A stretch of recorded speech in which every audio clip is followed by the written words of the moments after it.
DDG episode 114. My name is Dave Hunt, and I'm joined by Michael Swick. How's it going, Dave? How's it going? Good. I feel 100% better. I'm fully back. Today is this week is one of the first weeks that I feel like I have full energy, like full plethora of energy. Some of it's been because I've been off work for a couple days, and some of it's just been maybe just long-term recovery. But I feel really good.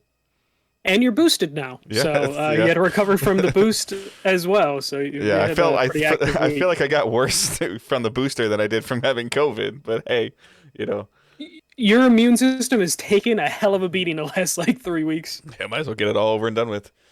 Yeah, My computer updated itself before I started recording.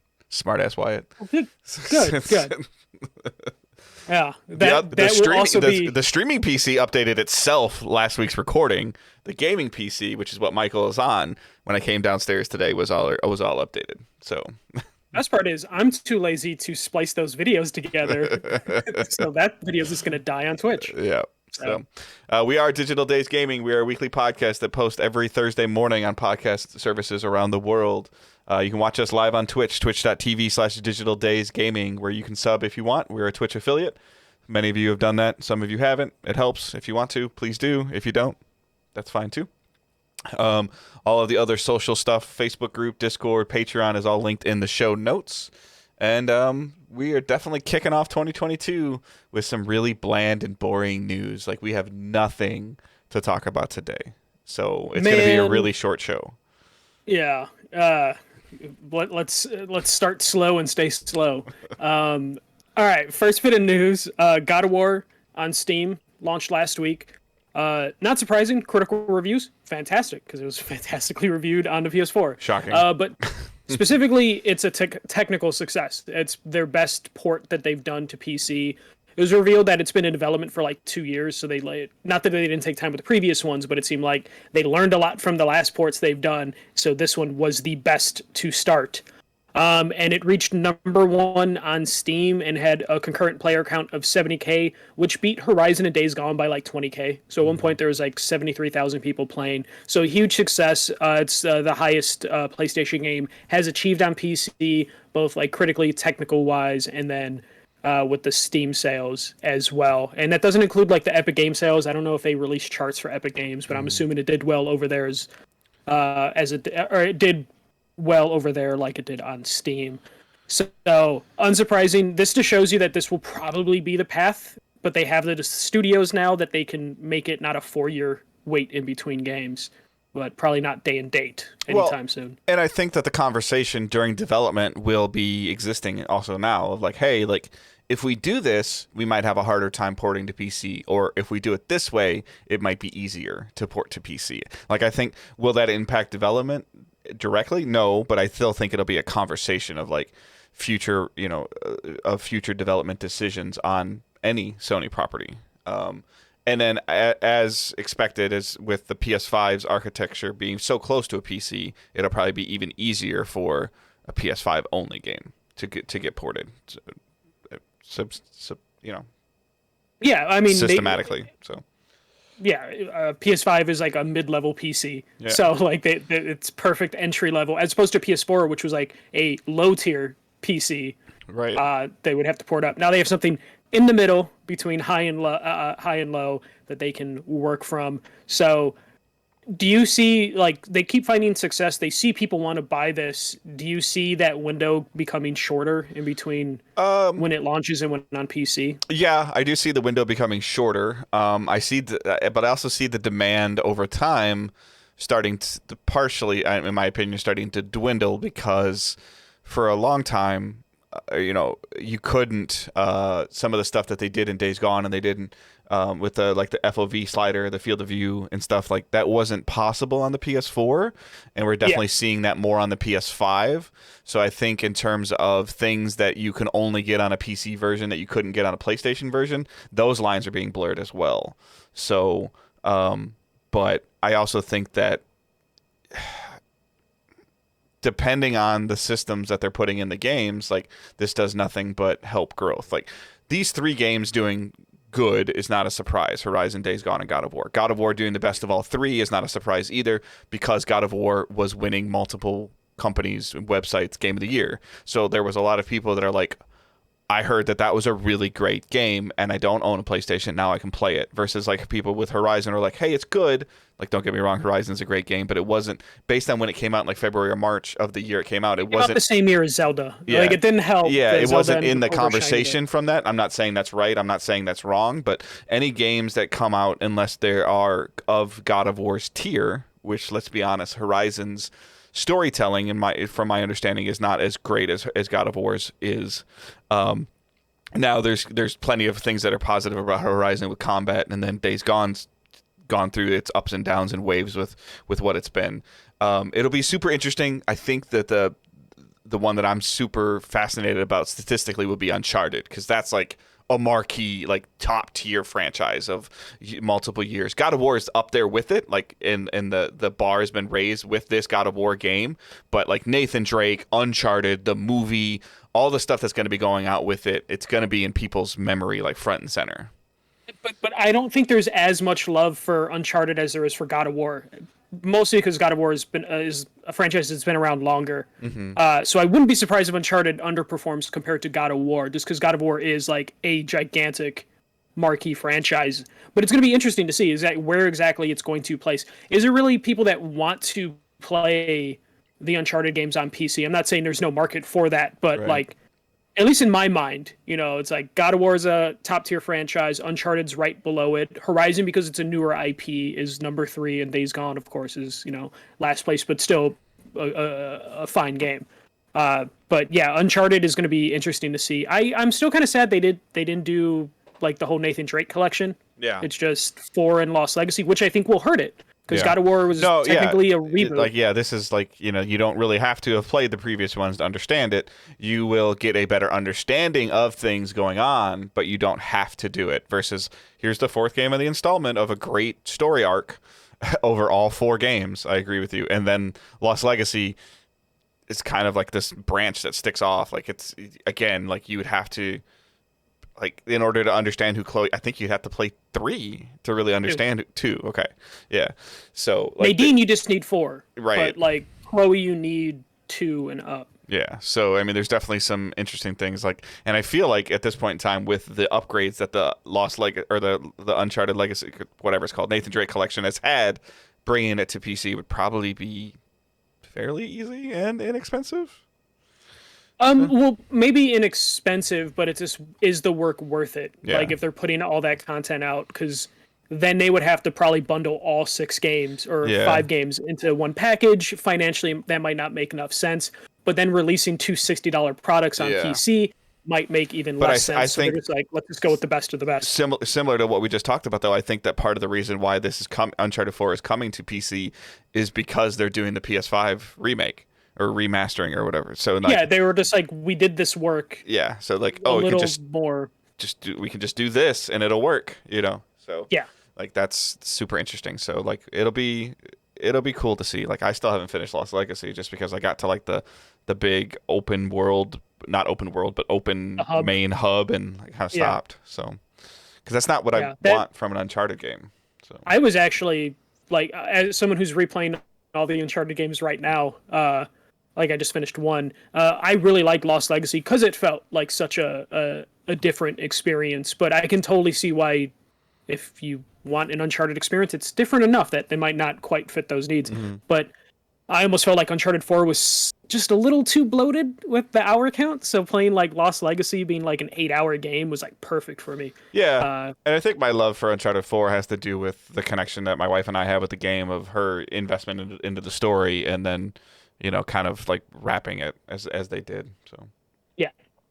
All right. So speaking of consoles and last gen stuff, this is just a small update on. Dave was right. Boring ass news section. But this all leads to something. PlayStation pretty much said that they are producing another million PS4s to compensate for the supply shortages with the PS5. It's just easier and cheaper to have access to the parts for the PS4. So they're going to continue producing another million PS4s, which means they're going to support the PS4 probably just a little bit longer. Because there's like some obligation of like if you're still selling PS4s throughout this year, you're probably going to want to support it for another year or two. And then Xbox came out and was like, "Oh, we stopped production on the Xbox One in 2020. Like at the end of 2020, we just stopped producing it because we wanted to focus on the Series S and X." And so far, they've been able to produce plenty of Series S's because you can find those relatively easy. I don't know if that means they're not selling well or not, but it's really hard to find a Series X. You can find a Series S, but an X is a little trickier to find. So you're seeing two different directions to where Xbox is just like, okay, we're just going to focus all of our production on the new gen that we want to get in people's hands. And PlayStation kind of just threw their hands up and is just like, we're just going to produce something because we can't keep up with the demand. The supply shortage is annoying, but we need to produce something. And it sounds like they also were doing this move because it will cheapen the costs that it'll take to produce hardware in general, because they're, these factories need to be making something at all times, and they'll give you a better deal if you have more things being produced by them. So it sounds like they're using the PS4 as leverage to keep work going. Yeah, it definitely sounds like a case of like this is the best we can do with what we got, which I'm all for. I don't, and in comparison to the bullet point you brought up for Xbox, this is the difference between. I could be wrong here, but isn't the PS4 like the most sold unit console like of all time? Or it's getting there. It's like top 3. Yeah, PS2 is still number. Yeah, I think it's like PS2, Wii, and then PS4. Okay, yeah. So this decade, So the demand it may or may not still be there versus Xbox One that I think Microsoft just wants to like forget existed. I think we talked about that, how like it's just like it's going to be the forgotten generation. Like Microsoft's going to do another documentary and it's going to be like 360 existed, Series existed. And then you're like, what happened in the 7 years between and the fact of the matter of how they're handling smart delivery and essentially not having any Xbox One exclusives so far, I think that them just going, hey, you know what? Here is the better functioning console, and better functioning and cheaper. So because I believe if you were to put an Xbox One X on a shelf and a Series S on a shelf, I think that the One X is more expensive. So them ditching this is not uncommon, but I also think that it's been Microsoft's intention to the other point that you mentioned. It's been Microsoft's intention all along. The Series S is the priority. Yeah, it just makes sense. It's the easy entry point to get people in. It's an upgrade over the previous generation. Not a big upgrade, but enough to make people happy with new TVs. I mean, and we're seeing it. I mean, we're seeing the November and December NPD numbers showing that Xbox Series is outselling PS5, but PS5 is out revenuing Xbox Series. So that means that the S is selling better than the 5, unit wise. Yeah. So, which again, it's the path of least resistance for the consumer. For it's $300 in a Game Pass card. You're done. And this is what, a year ago, the people were like, that's not going to work. Yeah, it is. I mean, part of the reason that we sold so well was the cheapest one on the market. PlayStation benefited a lot from Xbox fumbling the Xbox One, but it was also the cheaper option. The cheaper option will always sell well. Right now, though, the PS5 is still just a huge force. PlayStation's still number one, so the PS5 is still going to always outsell the Series S, even with the price difference. But Microsoft's going to make gains from just being available compared to the PS5. I mean, what's better, selling two discs PS5s or 4 Series S's? Yeah, and that's going to come down to that, especially how much each manufacturer is losing on a console. Yep. I guarantee the loss on the Series S is probably way less than the loss is on a PS5 disc. So you have to count that stuff in for it. But yeah, and then also I'm pretty sure PlayStation is aware of, like, right now if you go on like eBay or Amazon, PS4s are hard to get. It seems like that's where the market is. They're like, And I you didn't can't real get a I didn't PS5. realize that either. Like like a PS5 is impossible. A PS4 is not impossible, but you're gonna pay for it to the point of where you might as Yeah. well just wait and get a 5. Yeah, and we're not talking about pros. We're talking about the baseline PS4 is selling higher than MSRP right now. Yeah. Like on Amazon, And on you eBay. can't walk into a Target or a GameStop or a Best Buy or anywhere and buy a new PS4 Slim. Like it's just not there. Yeah, you will hopefully now that they're producing more, but I those are doubt going to get it. eaten up. But Yeah. I mean, Yeah, especially they'll have to it ask just the looks retailers. bad. Like, hey, we can't like optically again, and I talk about this all the time. Like Sony coming out and saying, "Hey, we can't keep up with the demand for the PS5, so our response is we're going to make more PS4s." I don't care what the number is. Like, okay, it's 1 million units, cool, whatever. It's 5 million units, I don't care. It's just one of the things of like you aren't able to produce your next gen console that you want people to buy. For whatever reason, pandemics, chip shortages, supply issues, delivery issues, you can go on and on about it. And your response is going to be, we're going to make more of the previous console. Like that's just to me, that's a bad look. And then they just serve it up for Microsoft. Like Microsoft wasn't going to say anything until Sony said something. So Microsoft's then like, oh yeah, well, we haven't been making that for a year. Like, why would we do that? Yeah. Like what, that doesn't make any sense. And Because they wouldn't have said anything. But because they're behind, Yeah. they need to take whatever they can get to be like, aha, and they had to take that one. It's a dumb petty one for them to take, but they might as well do it. But it was still a softball. Like so Yeah. You're telling me people at Microsoft aren't mad about the how to share games on PS4 thing? Yeah. So they're just taking any shot they can get. And PlayStation, I guarantee they're not happy that they're having to produce more PS4s, but that's just the world we're in right now. Yeah. And they need to, uphold stuff with manufacturers, and they also just need to have something on the financials of like, we move this much hardware. We'll probably see the next financials where they're like, we sold this many consoles, and then if they're asked like, oh, is that PS5 or PS4, they'll be like, well, both. Yeah. it's the same thing. When the Pro first came out, we never really saw true numbers of the PS4 Pro. Now we don't ever see. We just see how many Xbox were sold. Obviously, you can read into the financials of it, just like I talked about, where like Sony's third place the last 2 months, but dollar wise, they're in like first. Like they're just slightly behind the Switch because the Switch is just whooping everybody right now. Which the Switch is doing what Nintendo has been doing all the time of just literally cheap hardware is really easy to keep produced and in stock. And it's just that red box with the Nintendo logo on it that mom's like, yeah, that one. So it's like, like none of this is like super surprising, I guess, other than the fact that Sony came out and said, well, no, we can't keep up with 5, so we're gonna make 4. And we're like, what?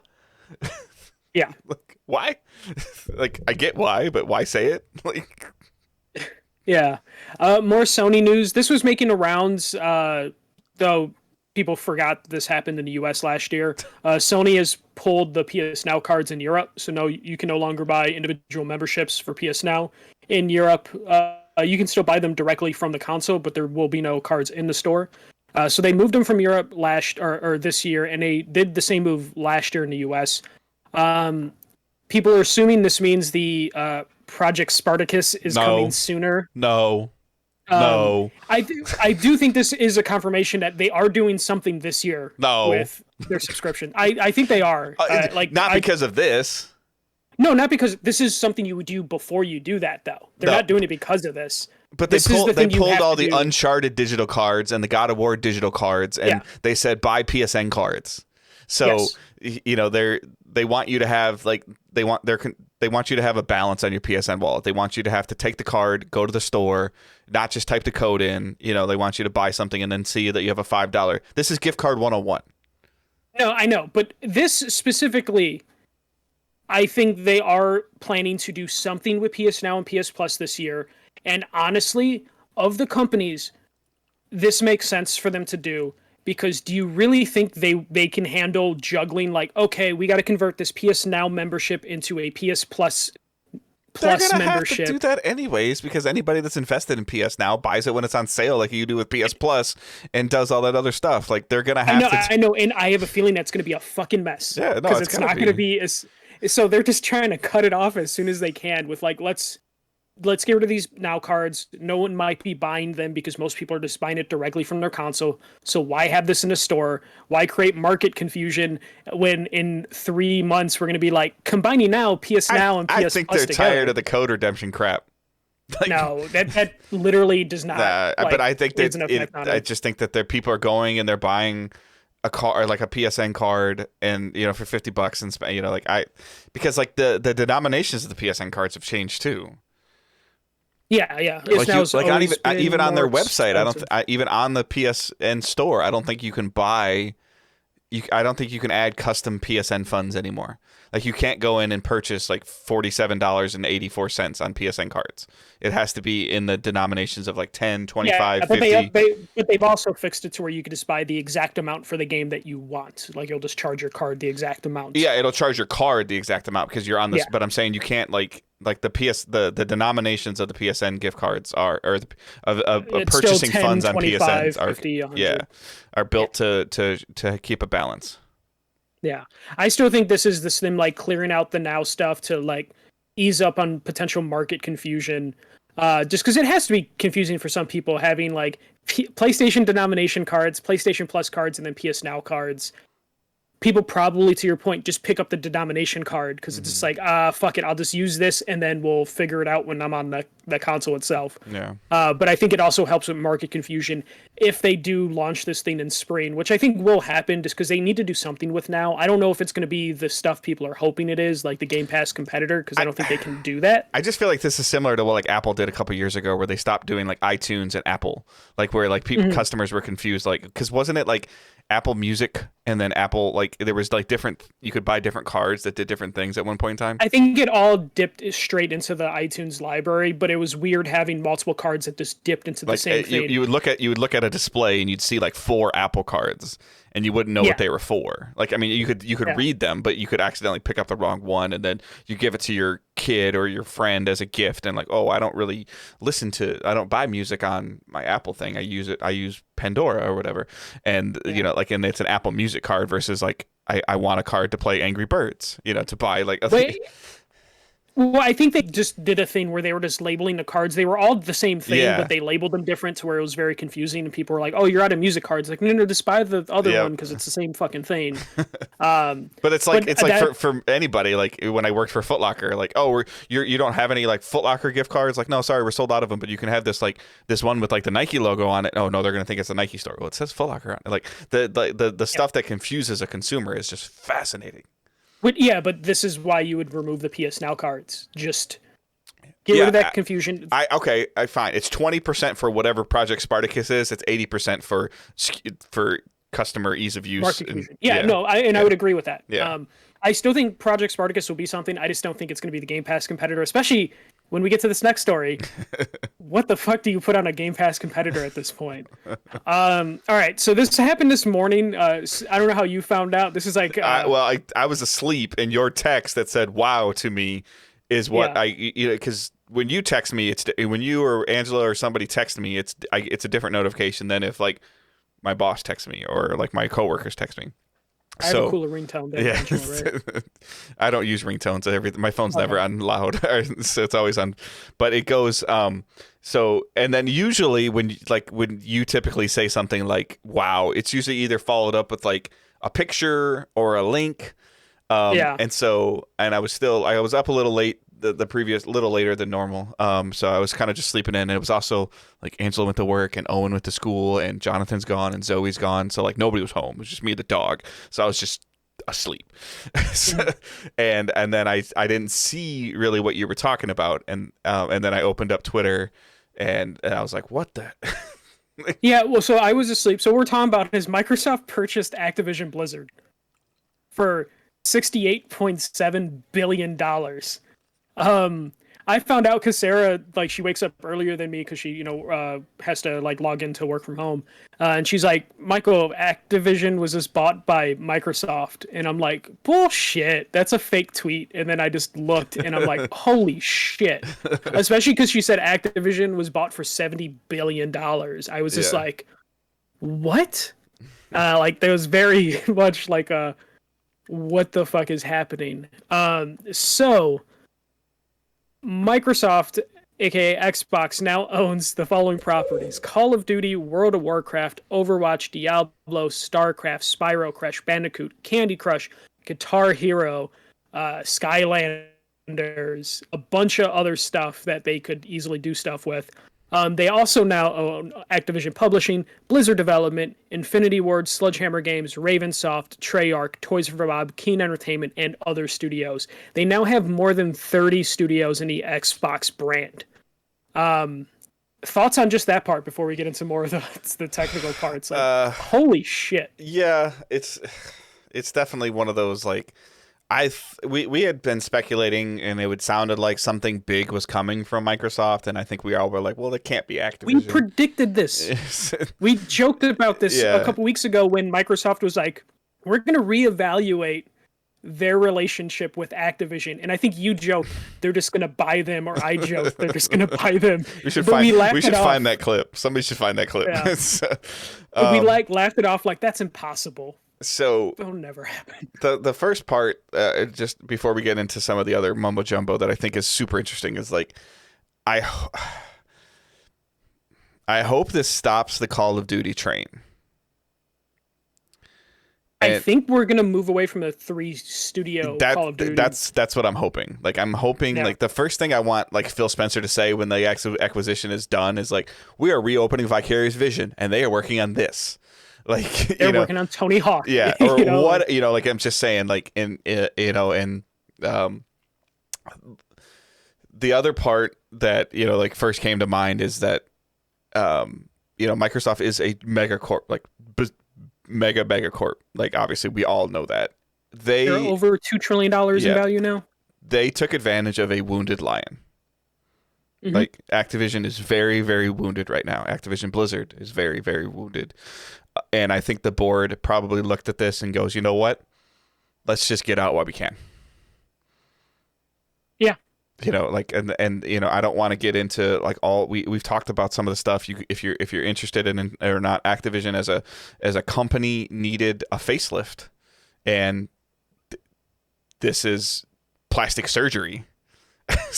Yeah, I mean, we talked about it. It's been a couple weeks since we talked about it, but like they have lawsuits from the government about labor issues. They have harassment, misconduct allegations against them. They are currently going on like a little bit of an issue with like strike. I think like Ravensoft is like on like a partial strike because of layoffs. Which is why which is why Warzone is in like the worst shape it's been, is because like they're having like a strike, a layoff, and all this happening. So Activision is pretty bloodied, and I'm assuming this was Bobby Kotick's way of being like, let me just do this as my last thing before they come for my head for being a shitty person. Yeah, like there is no chance that Bobby Kotick has the word Xbox next to his nameplate, next to his business card. Like that will not happen. He is there to serve as a liaison until this merger is completed, and then he will not be in the video game business through Xbox. So the biggest... Go ahead. Because right now they said Activision Blizzard will remain independent until the deal is closed, but they did warn the deal will take 18 months because it is a $70 billion deal. But once the deal is complete, all the studios will reporting to Phil Spencer as the head of Microsoft Gaming, Xbox, or whatever. What you just said is the thing that is the most interesting to me personally of the news that I heard, is that now Phil Spencer's title changed today to CEO of Microsoft Gaming. Yes. So this also has to do with the mobile platforms, the Candy Crush games, and things like that are being added with this acquisition. What's fascinating to me is that for years it's been Xbox Game Pass, Xbox Gaming, Xbox or xCloud, and now maybe I'm reading too much into it, but the fact of the matter is that it's being called Microsoft Gaming now is super interesting to me in terms of like how they're going to either one, try to attempt to subcategory this or branch this off to, I think, partially appease the courts. Mm-hmm. And not just the United States courts. Like my wife told me today, Microsoft has had years of problems in European court with Yeah. acquisitions. Like they do, like the European courts do not like Microsoft. As recent as like 15 years ago, I believe was Yeah. the last time they had like a monopoly issue. They've Yeah. done with this 45 years. They've had to deal with being accused of being a monopoly Yeah. and also being a monopoly. Yeah. Like not just accused, but like being an actual Yeah. monopoly. And this is their largest acquisition. Yeah. So And like, the other part is also like what they are or aren't going to do. Like, I think that we are going to know more about what their intentions are with Activision's properties before this deal is final than we did with even a percentage of what we knew about Bethesda. Because this is going to, there is going to be things that are going to come out in court. What? Because this is going to court. Like this, maybe not in the United States, but it's going to court. Well, no, the only thing that would help them is Activision doesn't have any studios in Europe. They only have Agreed. studios in North America. So they might be able to avoid European court, which is why they're willing to announce this 18 months before close, because they get to avoid Europe. Because they, as far as I know, correct me if I'm wrong, but Activision, I believe, only is a North American based developer. So they might be able to avoid Europe. Or if they do have to go to Europe, it's going to be of less things that they have to worry about. Right now, they have to worry about the U.S. court system, but the U.S. court system is really pro corporations. Just ask Disney with all the shit they've acquired. The administration in the U.S. government has changed in the last year, so I don't think that it's going to be a rubber. It's not going to be a rubber stamp. It's legal. Everything they're doing is 100% legal. And then the other part that was fascinating to me today is that Phil Spencer, I don't know, like noon our time, 9:00. Seattle time, he had a speech to like an investor thing, and what I thought was super interesting, and I didn't really know this, and I didn't get a chance to dig into it anymore, but he said even after this acquisition finalizes, they still will be third in gaming revenue with behind Tencent and Sony. Like Sony still beats them in gaming revenue. Yeah, even so with they have that in their favor. Owning all of this stuff this is with Microsoft absorbing the Activision Blizzard assets, which is crazy to think about because he's absorbing the World of Warcraft assets, it still doesn't put him over Sony's revenue. But you're also talking about the amount of debt that they're creating with these acquisitions, so you can use that to kind of offset it and go in your favor because they are spending so much money to prop up Game Pass. Mm-hmm. So that's kind of their advantage of getting away with this stuff right now. Is they're like, but we spent hundreds of millions of dollars at a loss last year. So there's enough things right now. This is like the perfect time for them to try and pull this sort of thing off right now. Because if they try to pull this off during the 360 era, they would have probably got stomped out. Like, no, you're too high up. But right now, they're third. So no, they're not. They're like fifth or sixth. They have to be without Activision Blizzard.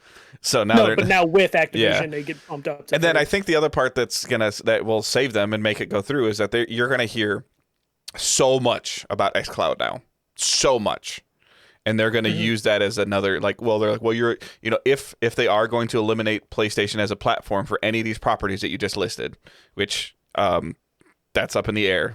I think you and I are on the same page of they're doing it. Like anything you just listed, studios won't be making games for PlayStation by 2025.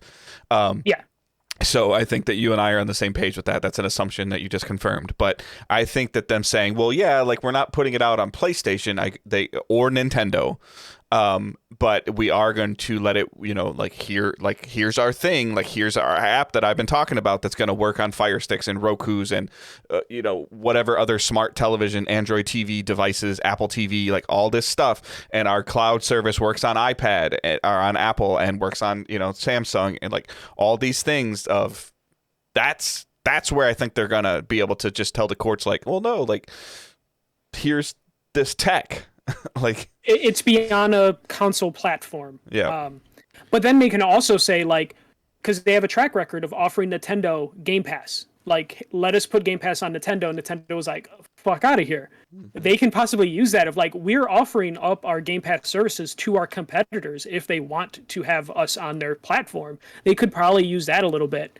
I think they'll be fine. Someone in the Facebook group I was talking with mentioned they don't know if the current administration will approve this, but I brought up that Disney acquired Star Wars, Marvel, Universal, and Comcast combined during the Obama administration, with the Biden administration, I don't think there's going to be much difference in terms of that philosophy. You could get away with a lot more with the previous administration, but I feel like this won't be that much of an issue. It's going to be a long, drawn out issue, which is why they're saying 18 which is why months. I think that we might know more about what their intentions are. Like I think that you're going to have the same similar people that are like paid attention to the Apple versus Epic lawsuit, where we saw like as much information that came out of that.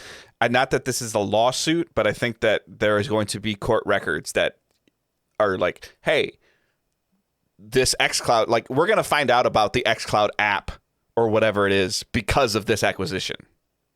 Potentially, depending on how thorough it gets, if it has trouble. Right. Like there could be a thing where they just get rubber stamped within a week and we don't get any of this info.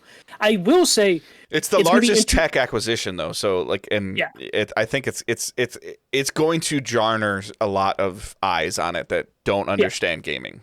We're going to get a lot of that usually, again. So. You'll get politicians in these instances that will like to make their name off a potential big story. So we'll definitely get some stuff from that. And then like the reference that Angela and I were talking about today is what she just put in chat, is that when they purchased Fox had to sell off its sports branch before the purchase went through. So do you think that there will be anything within the Activision Blizzard ecosystem that has to be split off? So I think they won't have to, because the specifically the entertainment industry, it's way smaller than the gaming industry in terms of like the heads of the table. So I think they might have that in favor, because you just mentioned Tencent, Sony, Nintendo, Epic, and then you have Activision, EA, Ubisoft in there. There's more heads at the table as opposed to the movie industry, where it's like literally Universal and Comcast formed one thing, AT&T and Warner formed another, then you had Disney and Fox form, and then you just had Sony, who owned I think it's a Sony Pictures. So you only had like 5 heads of the table, 5 businesses running all of the entertainment industry. And the video game industry, you have like 10 companies, you know? And then they can probably spin stuff of like, well, Devolver's worth $1 billion, so they're another big publisher. So they might be able to spin off like the competition as reasons why this isn't as big of a monopoly as it truly is. Especially to people that don't know the gaming industry. They'll just throw money figures at people and be like, it's not that big a deal. And they can probably get away with it. I think they wouldn't have announced this if they weren't confident. Yep, I agree. Especially they kept the secret. No one saw this coming. Yeah, I feel like, like Microsoft's legal team has done diligent homework on this to know where they are or where they aren't at. Because I feel like if there was any kind of division or branch or thing that had to be sold off before this happened, I think that would have been announced today as well. Yeah. We would have gotten leaks about this, but like no one knew anything. I will think it's going to be interesting to watch. So basically it sounds like the deal with Bobby Kotick is because they want him gone. But they need someone to sit at the top right now. But because they don't own them yet, they can't get rid of Bobby Kotick. So I wouldn't be surprised. I don't know the legality of like how much Microsoft can tell Activision what to do, right? But I know they can put provisions of like you have certain goals to meet for this deal to go through. I wouldn't be surprised. Kotick will have a list that he can't obtain. Yeah, I have a feeling it's going to be like before we acquire you at the end of 18 months, you must settle all of your lawsuits. Yeah, like settle, pay them out, don't give a fuck, pay whatever you have to do, or Microsoft will just pay it out when they get there, because Microsoft's not going to want to inherit the lawsuits. They'll just be like, open the checkbook. We already spent $68 billion. What's another billion to them at this point? Right. So they might tell Bobby Kotick, like, you need to take care of all your lawsuits. We don't care if you get a hit on the head. You're going to get Microsoft stock at the end of this. Yeah. You're going to get your golden parachute. And then we might see Activision move some stuff around. Like you mentioned, like, do they just put Vicarious Visions back by itself? Yeah. Well, do they just start rehiring people at Raven? Here you go. Here's my number one question for you that I'm curious about it, that I've been like, what happens to BattleNet? I think they keep it just because it's so ingrained in World of Warcraft and Overwatch. I think you keep it because it probably doesn't cost a lot to keep that running. Though if they close it, it would be good, because holy shit, dude, like people that try and fish people use BattleNet. Mm-hmm. It's like the oldest trick in the book. I don't know how many times I get an email being like, your World of Warcraft account was stolen, and I don't have a World of Warcraft account. Right. So I think it's gone. I don't think it exists by 2025. I think that they take all the good stuff that's in it and they just put it in the Microsoft Store. Do they rebrand it because it's a service that actually works as opposed to the Microsoft Store? No, Just use because them like to I mean it'll be called Microsoft Gaming or whatever. Like that's yeah, but like the structure, like this you update it one day and it's like this is the new Microsoft Store or the Xbox Store. I don't think it's gonna be called the Xbox Store anymore. Like no, I think Xbox is a too big a name brand for them to just change it to the Microsoft. Is it still called Xbox Game Pass or is it just called Game Pass? Game Pass PC. But I meant like any of it's just Game Pass PC, Game Pass Ultimate, right? It's not Xbox Game Pass Ultimate. I think on console it's still Xbox Game Pass. On PC it's Game Pass PC. And I know it has like the Xbox logo on it. Yeah, like, yeah. I know that. I don't think they get rid of the Xbox brand, but like to your point earlier, what they do with Call of Duty is going to be the most interesting because right now is the big debate that we all had with Bethesda. Will they make Call of Duty exclusive? Here's the part that really sucks about this right now. That really sucks for me. I don't mean to cut you off. I'm sorry, but this is the part that really sucks. Is that we haven't even had enough time with the Bethesda ZeniMax merger to speak to any kind of historical context. It's still other than what they've said. Other than Phil Spencer's lip service, and he's doing the same thing today. He's almost like you just take out the word Bethesda, insert the word Activision, and like I think he like took the same screen copy and just moved it around. And so right now, I think the only Call of Duty that you will see, and I'm going to just keep using 2025 as a benchmark because that's when the sale is going to go through and contracts are probably going to expire. I think the only Call of Duty you're going to see on a PlayStation platform is Warzone. Yeah, they'll keep that going because that is their biggest cash cow.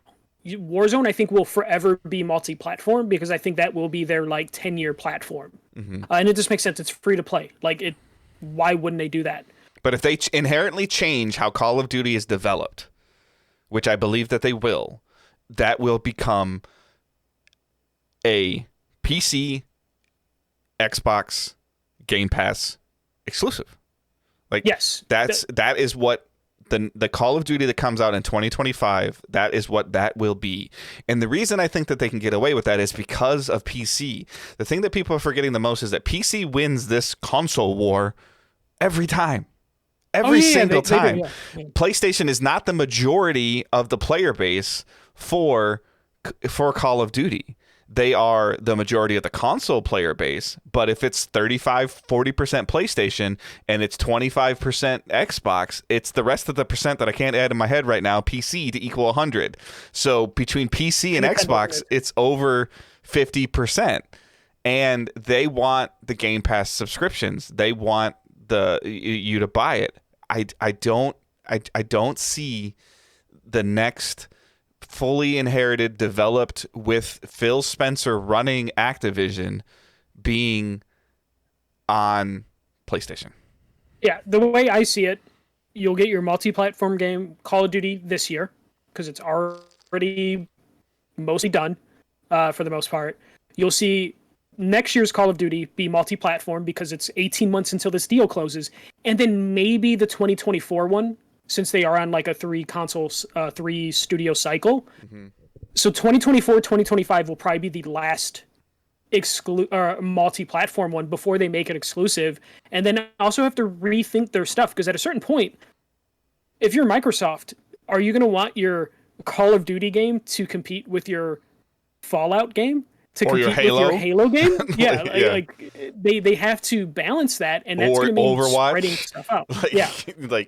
It's super interesting. Like the thing that most people that I saw today that I think is a terrible take is that like, oh, like WoW is going to come to console. No, it's not. No. They tried that. It's failed multiple times. Like it's always been prototype type of shit. There was rumors it was coming to Xbox this year or some shit, and I don't think that's going to happen. Also, it's a dead game. Like I don't think that's going to really do anything. That game's gonna need to be fundamentally. But in the same argument, if you spend $7 billion to acquire ZeniMax and you've begun to make their games exclusive, which they have now, why would you spend 62 million or billion more and not do the same thing? And especially, I know that Call of Duty sells based on names, but if you look at the IPs that Activision owns, it ain't that big shiny star. It's Call of Yeah. Duty and some other It's stuff. very top heavy Yeah. for the most part. Like it's like they have like 2 or 3 marquee franchises, and then the rest is like it's going to be cool to see the backwards compatibility team bust out some of these older games and put them on Game Pass. They did say like they're going to bring as many games as they can to Game Pass. The only reason they say Once the as many as acquisition they is final. yeah, once the acquisition is final. The reason they say as many as they can is there's music licensing shit that they won't be able to do, vehicle stuff that they might have done. But for the most part, it probably means that the backwards compatibility team who just, said they were sunsetting the service are probably like, oh shit, we're going to have to backwards compatible. We're going to have to do this work for like a couple dozen games now because Activision is now part of Microsoft. But realistically, I just would I think people are like they would lose a lot of money by not being on PlayStation. But the thing is, I looked at some of the numbers; are really hard to come by. Activision usually will brag about hitting $1 billion sales for each Call of Duty game the last couple years, but they never brag past 2 billion. It's always they do a brag about $1 billion. So how the PS5? How much is it selling? Like 3-1? No, not even Xbox? close. Like no. It's like it's I don't know how to phrase this, but every 2 PS5s you sell 1.5 Xboxes. Okay. So if you put that ratio into Call of Duty's numbers, I know it's not perfect. So you're talking about like them potentially losing $500 to $750 million per Call of Duty that they wouldn't have the revenue. But Microsoft doesn't give a shit about the pure revenue right now. They care about a part of this deal. They said they have 25 million subscribers to Game Pass. So Microsoft has probably done the math already, like they did with Bethesda. And they're like, okay, of the however many people are playing on PlayStation, how many can we put a Game Pass if we just have Call of Duty on Game Pass? And then they look at the numbers. How many can we pull from PlayStation if it's exclusive to Game Pass? And that number, I'm pretty sure they're willing to take a substantial loss because they're trying to hit 100 million by a certain year. I forget what year they're trying to hit 100 million subscribers. But the best way they're going to do that is with something like Call of Duty. And we've also seen historically Call of Duty dictate the market. Okay? Yes. Like when Call of Duty was in its partnership with Xbox 360, it is, in my opinion, the number one reason why the Xbox 360 sold so well. Halo helped it, but in terms of like its longevity of consistent game development coming out, Call of Duty. And then when PS4 was announced, and then the Activision's partnership partially with Destiny, anybody can roll their eyes when they say it or don't want to say it, but that was a factor.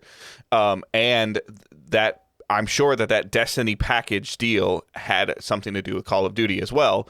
When Sony got the Call of Duty 30-day early access or whatever hell it was, I can't remember, but it's one back. Yeah, that's pushed the PS4 in the direction it's going, and so now it seemed to be wherever you could get the content first is where the consumer went.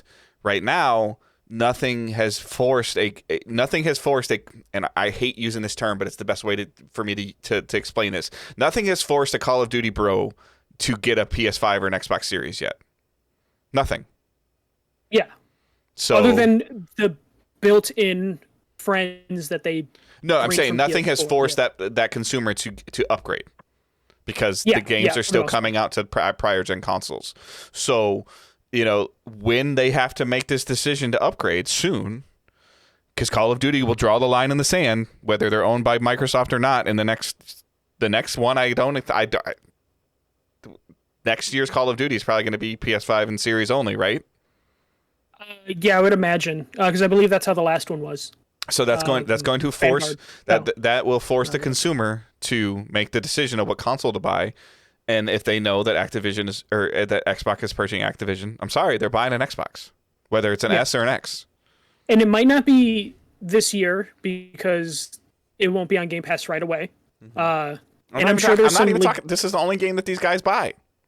No. I'm saying, but until that moves over, you're not going to get them to leave early because a lot of them aren't going to be that well informed to know, like, oh, Microsoft's buying Activision. I better move over now. No, not now. When they're forced to to buy the next Call of Duty that doesn't work on their system. When they're forced to buy, so when the Call of Duty Pro is forced to buy the next Call of Duty and it doesn't work on his PS4, and he has to decide between PS5 and Xbox, by then he or she will know that Xbox owns Call of Duty. Yeah, and they'll buy the Xbox. You would hope, because that's the thing is until this deal's closed, it's going to be like Microsoft can't really advertise, know, that they're the exclusive home, and I'm pretty sure this prevents Activision from signing a deal with Microsoft for Game Pass early. They're going to have to wait it out until that.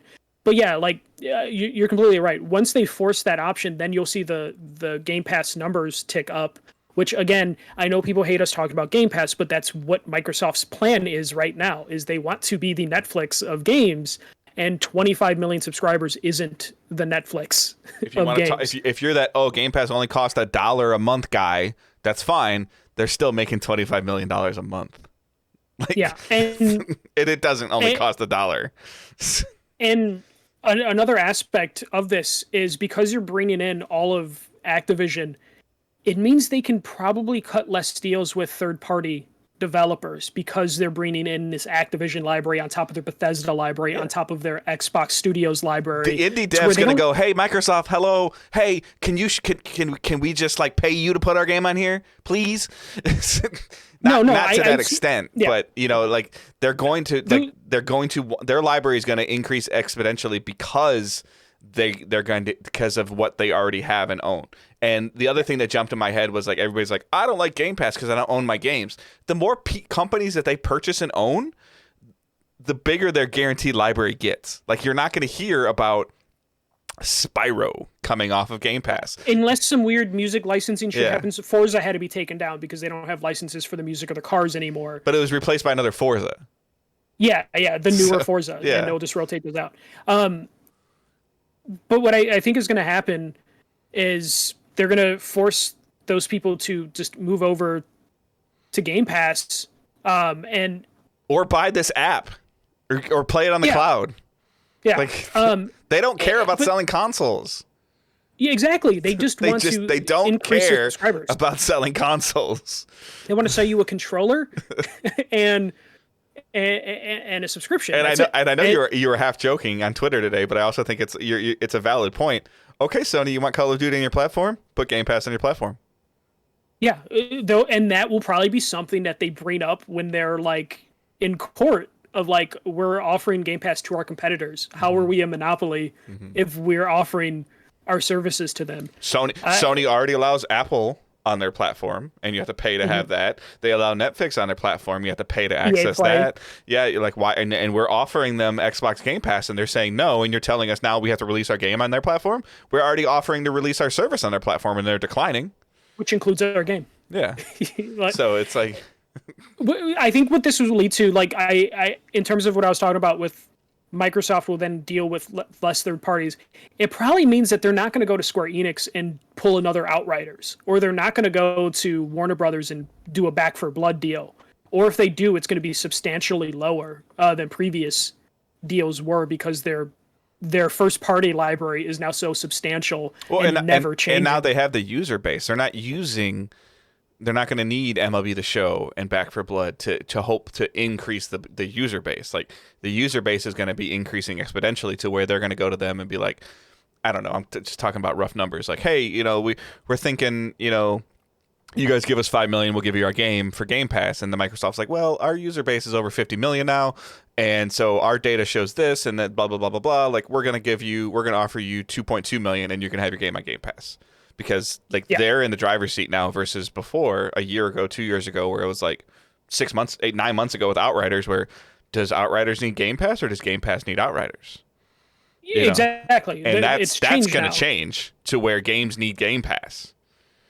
Yeah, if you're an indie developer, if you're an indie developer, you probably want to be on Game Pass. Windjammers 2 is on Game Pass this week. I am so excited. I didn't even know it was on Game Pass this week. Yep. You're going to see a lot of that. Death's Door is on there. If you haven't played it, play it. Yes, which I'm kind of upset about because I bought it on Nintendo like 3 weeks ago. I bought it on PlayStation because it said haptic stuff. Yeah, and then you played it and you're like, it could have been a Game Pass. I really think and I don't know if this the condensing, the consolidation of the gaming industry is going to be healthy for gaming in the long run. This is a fear of mine of like Microsoft's gotten bored with projects before. If in 2025 or 2030, Dave, you're laughing, but you know there's a chance that Microsoft's like, you know what, this just isn't working. I don't know what the fuck happens to all these studios. I don't think that will happen because this is part of a long game. But it is a concern when a good chunk of your industry is owned by one company. Microsoft wipes their butt with what they just bought Activision for. But at a certain point, that's going to continue to get into a larger sum of money. They had to have seen something. Like, and this is the part that I'm fascinated with. Either Phil Spencer's...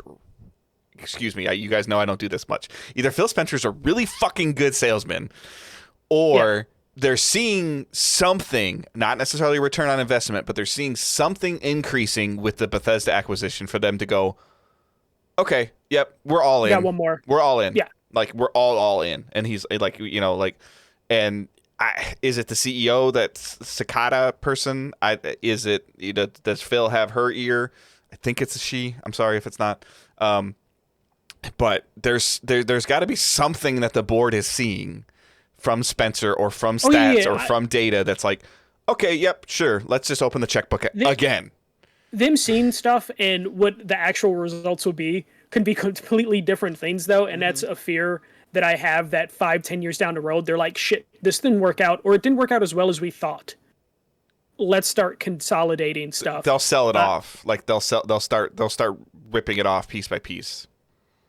Yeah, and then you're just Tencent will then be there, and then we'll actually own everything, and then it'll be like shit. I do think we'll probably see some sort of consolidation within Activision probably this year. I hate to say it, like I don't think they need 4 studios working on Call of Duty. A lot of people, and they'll probably a lot of Activision people are going to lose their job in the next 18 months. Yeah, and that sucks. That will happen. You would hope Microsoft would probably spread people around, like move studios, but then open up positions at other places. But eventually that's going to happen. They didn't do it with Blizzard or with Bethesda, but they're buying a lot more with Activision. So hopefully that doesn't come. They're buying a lot more things like the Blizz BattleNet and the esports league that Activision. Like there's a lot more things other than publisher and 7 development studios. And so now they're buying a publisher, a platform, you know, like a PC platform, which is what BattleNet is. And the mobile, like the mobile thing, like Kings, which people keep like that's the property, like that's the property. That's the thing that prints money that will allow them to take losses in other aspects of their business. And then that guy, that company, or that board, or that team gets to come to the table and talk to Obsidian or The Witcher people about hey, like, have you thought about doing this with a mobile thing with The Witcher? Like we're talking. Not Witcher. They don't know Witcher. Not Witcher. I'm sorry. With Fallout.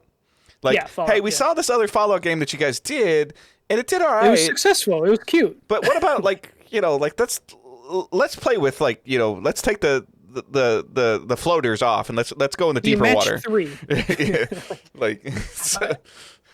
Well, no, that will definitely happen. We talked about it with Take-Two and Zynga, where they acquired Zynga, and it's just like, but what if this casino game said Grand Theft Auto Online, and Bethesda, and now in this deal, Candy Crush people, Keen Entertainment are going to be like, what if this was a Spyro game? What if you played this mobile game for 4 hours and you got an extra level in Halo? Yeah, it just turns into that, and I really think people are underestimating the amount of revenue Keen makes. Almost feels like it's free money, like it prints money, that they can just use that as like, hey, we had to fix Ravensoft and it cost a lot of money, but don't worry because Keen brought in this much money. We brought a new color to Candy Crush and we can pay for Raven's entire restructuring. Yeah, exactly. It's shit like that. We're being, you know, we're exaggerating, but that's kind of what they can pull off. We talked about this a lot, but we kind of have to talk about the elephant in the room that everyone's been talking about today. Sony. What is PlayStation's response? I think we probably are going to differ, but there's a chance we'll be pretty similar with this. So I don't know if you want to go first or if you want me to go first. They don't have one. I don't think they need to do one right now. Yeah, they don't have one. I don't think they need to do one. Like the Wolverine, like they're number two. Like we just talked about, they're number two. Spider-Man is their properties have been super successful. They're generating tons and tons of revenue. Their consoles are still selling. Like I don't really think they need to answer back. Like could losing Call of Duty affect their revenue? Sure. Does it hurt if PlayStation becomes a little bit of a niche system to where, similar to what I think Michael's already using his PlayStation for, is for PlayStation only games already, and he's playing all it of his... becomes Nintendo, and Nintendo does just fine. Yeah, so I'm not upset that I own a PS5 that I might only play 4 games a year on it now in the next 3 years. Like I'm not mad about that. Like I'll play God of War, I'll play Wolverine, I'll play I'll play Spider-Man 2, I'll play Horizons, I'll play the old Horizon before I play the new Horizon. Like the stuff that they have is the same thing when they bring out, like, just like when they bring out a cool Donkey Kong on Nintendo, I'll play it. When they bring another Zelda out, I'll play it. Like I did Skyward Sword. It's there. I'm not upset about it. Do I think they need to sit here and like come back out and say Killzone Collection and a new next gen shooter? Like, no, like that's not going to help them. So what I think they need to do is continue to do what they did this past year. Acquire smaller studios that you have a relationship with that do quality work. I think it's too complex for them to buy a Square Enix. It's too complex for them to buy a Capcom because Square Enix has its own fucking problems. Just like Activision has its own problems. Sony isn't as big as Microsoft. Sony has its own problems, like what's going on at Bend and what's going on at Naughty Dog, and like what happened with that other studio that they were supposed to be working on something and now isn't. Like they have their own internal problems. Yeah, and they're not. I don't know if they're large enough to be like, you know what? Let's take Square and we'll get Final Fantasy, but then we'll have whatever problems they have with all the other franchises that are like dormant and the studios that are like in weird spots. But I think that it would be smart if they acquire some more studios. Maybe make a first-person studio a first-person shooter studio would probably be good. Ooh. I don't know, but at this point, you can snipe enough talent from other studios. Oh, if you want to make a new first-person studio, yes, sure, but you're not going to go buy one. No, not necessarily, unless one of the studios is available out in the market right now, which I don't know if there are any. But I think their best bet would either be make a new studio or acquire studios that they have partnerships with already. Lucid Games doesn't sound like that's going to work out. But you still like acquire something, but I don't think they need to go out of their way to do anything. If anything, they just need to get more artillery studios so they can help the Naughty Dogs and the Guerrillas produce their games a little bit quicker. Yeah, because if they can't, because Microsoft still hasn't produced shit outside of Halo Infinite and Forza. Nope. So they can at least do that of like, hey, here's our next setup of games. We're not going to pile so much work on Naughty Dog to where they're just log jammed right now. And then we're going to get like 3 Naughty Dog announcements at one time. When everything's like cleared up. So I think their best bet would be to just continue on their path, which has led them to be number one. Yeah.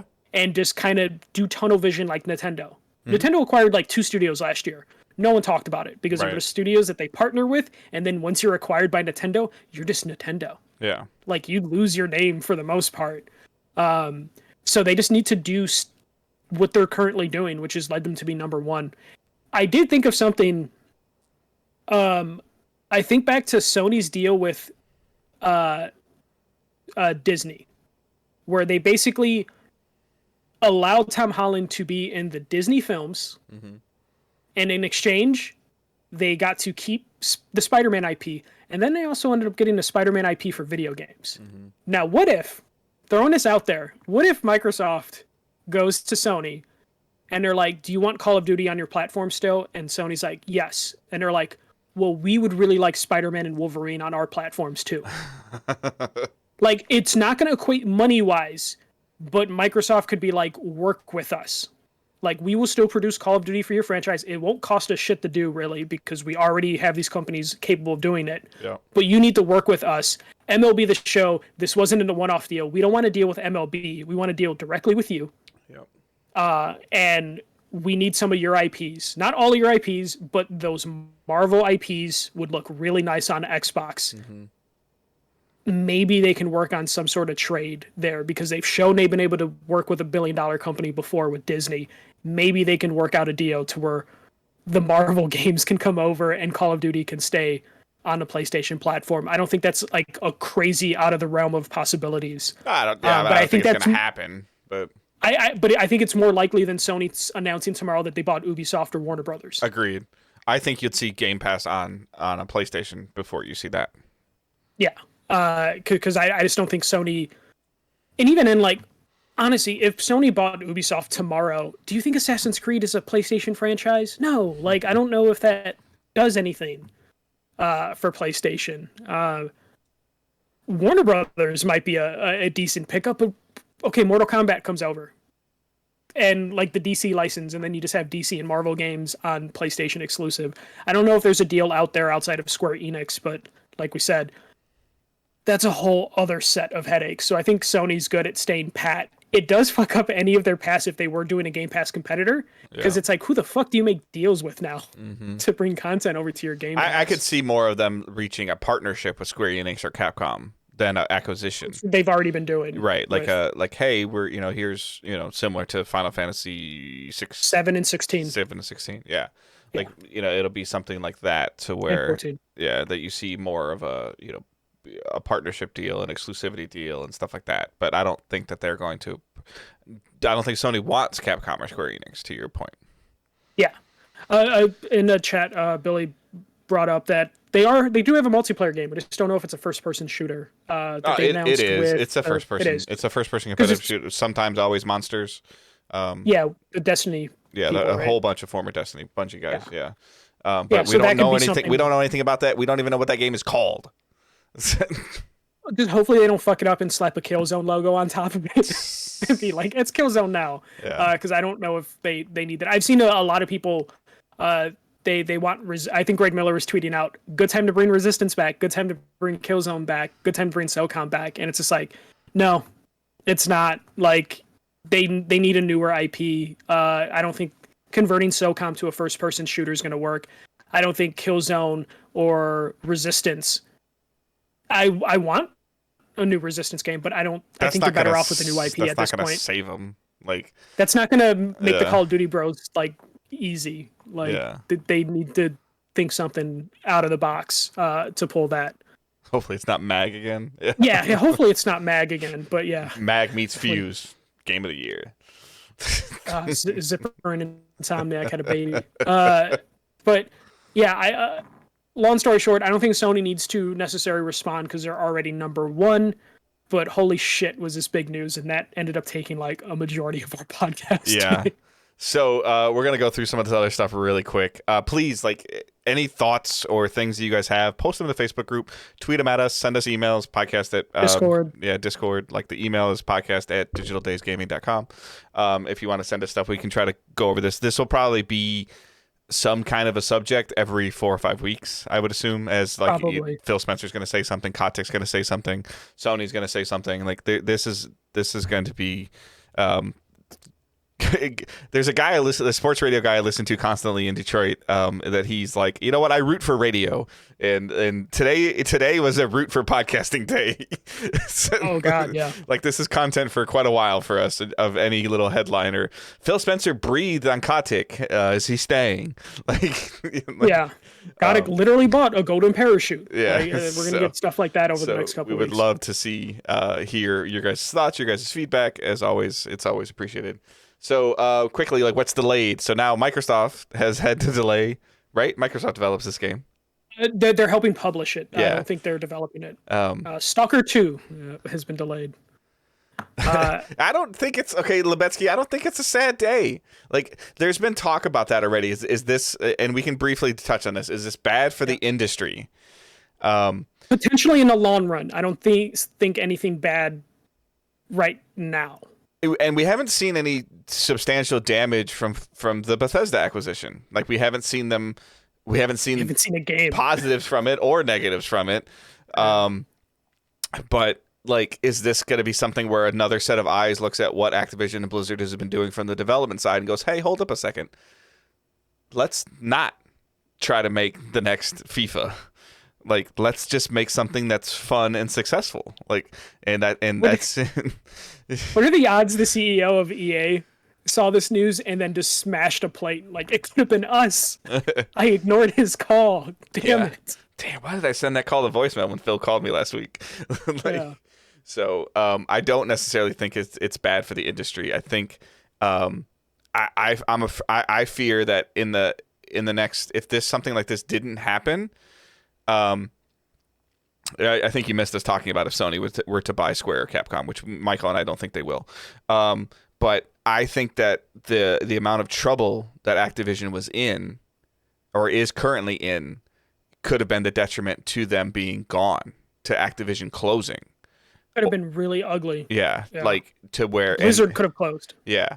So I think that, Michael talked about it like, okay, you have to settle all your lawsuits, but here's financial stability. Here is the parachute of, you need to get off this bridge, and there's a boat down here for you to land on, and this boat will take you.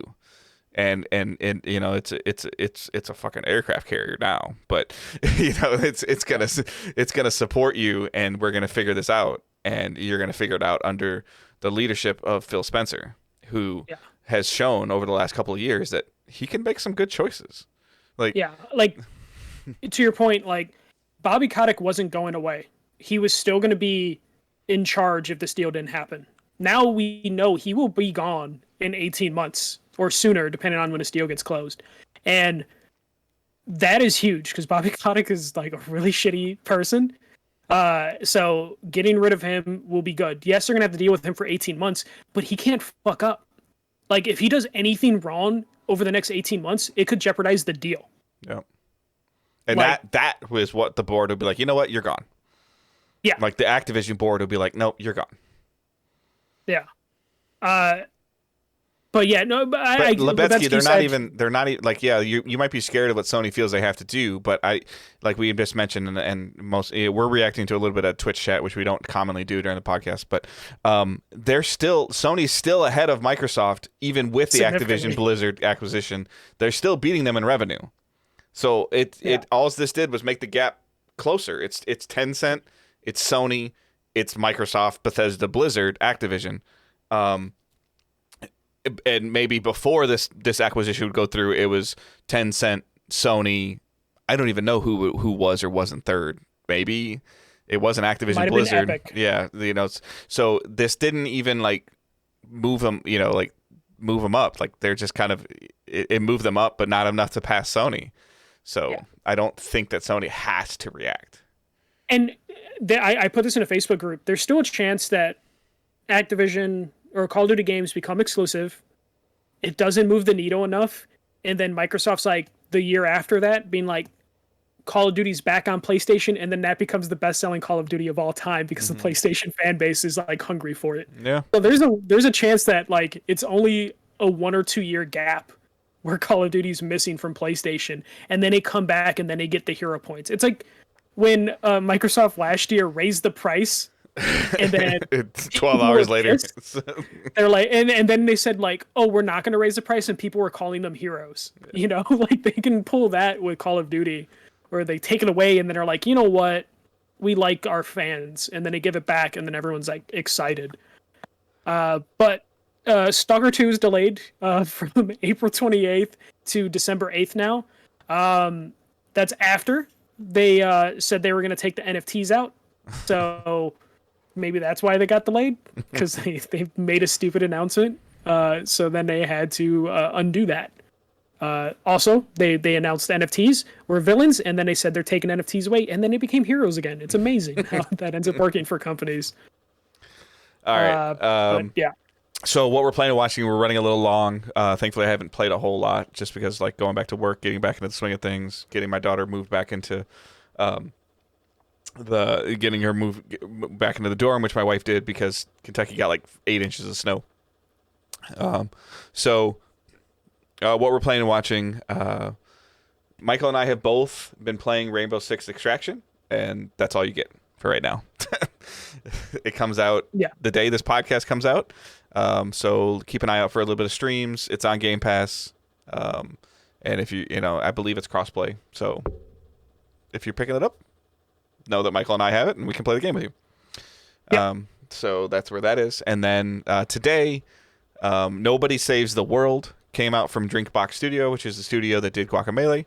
Guacamelee 1, Guacamelee 2, Super Turbo Championship Edition, longest title ever, so many words, which I loved. I still remember playing the first Guacamelee on my Vita, because that was like a cross-buy game or something, and I really enjoyed that. This is a asymmetrical or top-down RPG. Similar art style to Guacamelee. Great writing. You take on these forms as you upgrade and you play. Like, you can play as like a guard that has a sword, you can play as a horse that kicks, you can play as a slug, you can play as a rat, and it's got there's from the RPG standpoint, there's poison and there's sharp damage, and there's there's all this stuff that's in there, and it's got the witty narrative and the writing. There's no voice acting really in it, and I've played probably like 4 or 5 hours today, and I think I got up to like level 7 or 8. It does seem very, very fun right off the bat. Very easy to pick up and play. Not super overly complicated, but you can definitely get some cool things going. Start comboing things together. Switching between the forms can feel a little clunky right now. I don't know if that's just me getting used to switching between them. Each one of them has their own individual skill tree, so there's definitely reasons to use each different form to make them stronger, as well as you're always working on something. There's definitely enough like little mini quests, like kill 50 things this way, and then kill 25 things with this, and slow things with this. And each one of those you get like an upgrade, like a star. And you need so many stars to open up a door to go to the next dungeon or the next level. But you can go back into an old dungeon and just keep doing it. I caught myself for like an hour today, like, oh, well, let me just do these 4 things with this character. And I'm like, oh, those are easy. These next 3 are really easy. Let me go back in there. Like, I know there's a huge enemy density right there. And then I'm like, I need to go like play the game. Like, I'm just sitting here like upgrading the characters. But I can see like where it might not be bad for, what Michael talks about, like, hey, put a podcast on and just grind this thing out for an hour, 2 hours to get all these. Every time you complete like a mini quest, you get a wizard star. So there's, like all that stuff going on as well. It's really fun. It's on Game Pass. So you can get it on Xbox or you can get it on Steam.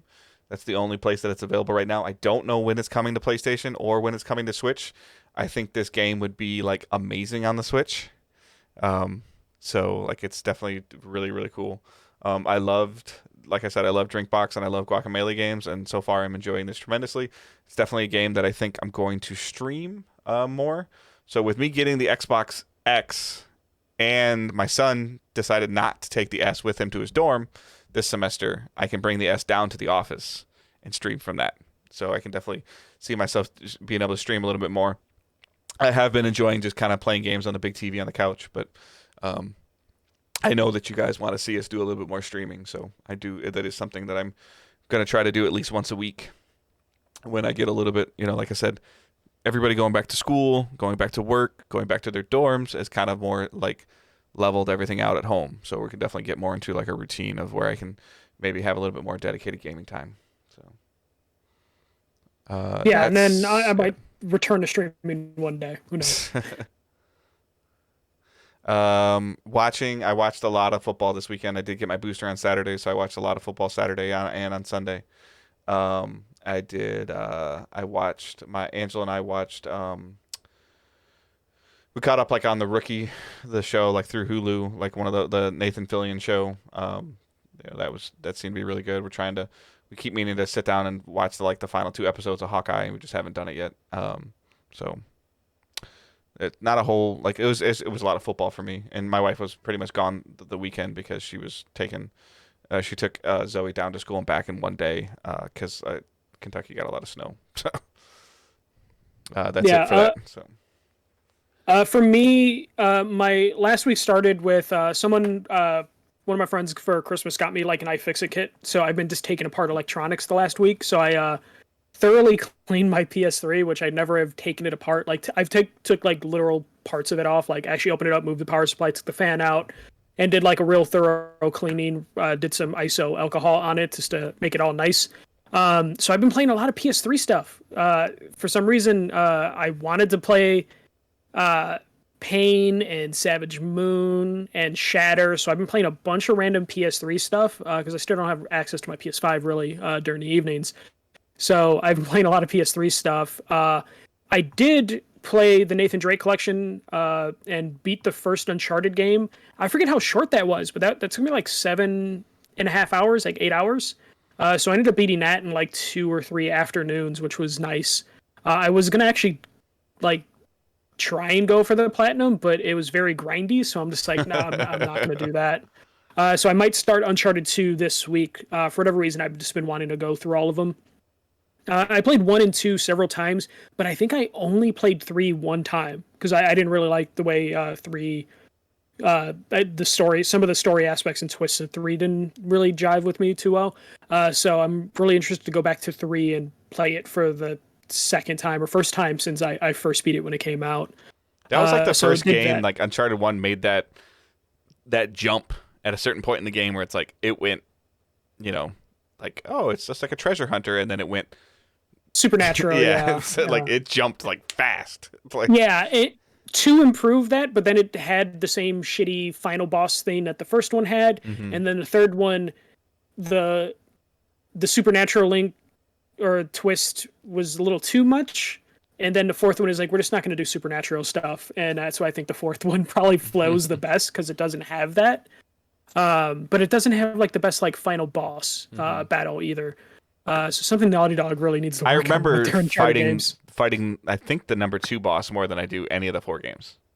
Yeah, number 2 was the weird nectar one where you Yeah. had to keep shooting the nectar pods Yeah. to like weaken him. Was it all blue stuff? It was like Yeah. blue goo or Yep. something. Yeah, That's the one I remember of all like the final bosses. yeah. The first one is literally a fist fight, but it's QTE. So it's like you have to just hide behind crates. He reloads and then you Yeah, go punch that's him, right. and then he QTEs into something else. And then the third one was, I remember there was like vanishing, hallucinating people in the third one. I forget exactly. Like you get drugged or something. But yeah, going through that, as you mentioned, Rainbow Six Extraction played just a little bit of that, but that's all I can say about that.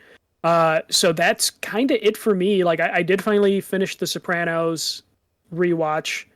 Show still holds up. I do remember vividly why people were so upset at the finale, but I was fine with it. I think I talked to you last week and I finished Hawkeye. Actually, yeah, Hawkeye and You're Shang-Chi like, was last it was week. just okay. Yeah, and same thing with Shang-Chi, where I was like, yeah, it's fine. But that's pretty much it for me. It was just playing a lot of PS3 stuff, so I don't want to bore you guys with like me playing old games. Though Savage Moon still holds up and is still hard as hell, which is super frustrating. I ended up like spending like 2 hours yesterday on like one level, and didn't even 100% it like I wanted to. But yeah, it's a good Game Pass week because the Guacamelee developers game, Windjammers 2 is coming out. Rainbow Six Extraction's coming out, so I'm going to be playing probably a lot on my Xbox as I kind of return to work since last week I was dealing with like COVID stuff and waiting for test results. So I'm back to work after having a week off. So going to try and just fit in whatever time I can with Extraction and hopefully some other games that I can't talk about just yet. Nice. All right, so we did tentatively have on the agenda the 2022 game outlook, but we're going to push that. Yeah. So, because this show is a little long-winded as it is, and we're kind of right around the time frame that we want to be. So, please send us what you're most looking forward to playing this year in 2022, whether it's Horizon or God of War if it comes out. Elden Ring, all this stuff, Destiny, Witch Queen, all this stuff is coming out this year. So as we, hopefully Gotham Knights comes out this year. So please let us know what you're looking forward to playing. And we'll have a little bit of a look into that next week.